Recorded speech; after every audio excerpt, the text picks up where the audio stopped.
Hi friends, பொல சேமியா எப்படி செய்யலான்னு பார்க்கலாமா? கடாயை வச்சுட்டு எண்ணெய் ஊற்றிட்டு கடுகு போட்டு அதுக்கப்புறம் பச்சை மிளகாய், வெங்காயம், கருவேப்பிலை சேர்த்து கொஞ்சம் லைட்டாக வதங்கினதுக்கப்புறம் நீங்கள் விருப்பப்படுற காய்கறியை கட் பண்ணி அதில் சேர்த்துட்டு கொஞ்சம் லைட்டாக வதக்கிட்டு மூடி வச்சிடலாம். சிம்மிலே இருக்கட்டும். இப்போ தண்ணி அரை லிட்டர் தண்ணி ஊற்றுறோம். ஒரு பேக்கெட் சேமியாவுக்கு அரை லிட்டர் தண்ணி கரெக்டாக இருக்கும். பொலன்னு சேமியா சூப்பராக வரும். இப்போ 5 நிமிஷம் வதங்கிடுச்சு காய். நம்ம எடுத்து வச்சுருக்க தண்ணி அதில் சேர்த்துட்டு உப்பு அரை ஸ்பூன் உப்பு சேர்த்துடலாம். இப்போது கலந்துட்டு மூடி வச்சிடலாம். தண்ணி கொதிக்கட்டும் நல்லா. பாருங்கள், நான் இந்த மாதிரி மெல்லிஸ் சேமியா தான் எடுத்திருக்கேன். நீங்கள் திக் சேமியா எடுத்திங்கன்னா 1.25 அளவுக்கு ஊற்றுங்க தண்ணி. 1 லிட்டர் அளவுக்கு தான் நான் எடுத்திருக்கேன் இந்த சேமியாவுக்கு. இப்போ தண்ணி நல்லா கொதித்ததுக்கப்புறம் சேமியா சேர்த்து கலரி விட்டுடலாம். சிம்மிலே வச்சு அடுப்பு மூடி விட்டுடலாங்க.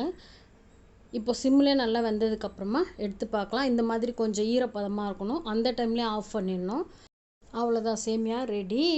இப்போ அந்த தண்ணியெல்லாம் இழுத்து சேமியா பொலன்னு உதிரியாக சூப்பராக வந்துச்சு பாருங்கள்.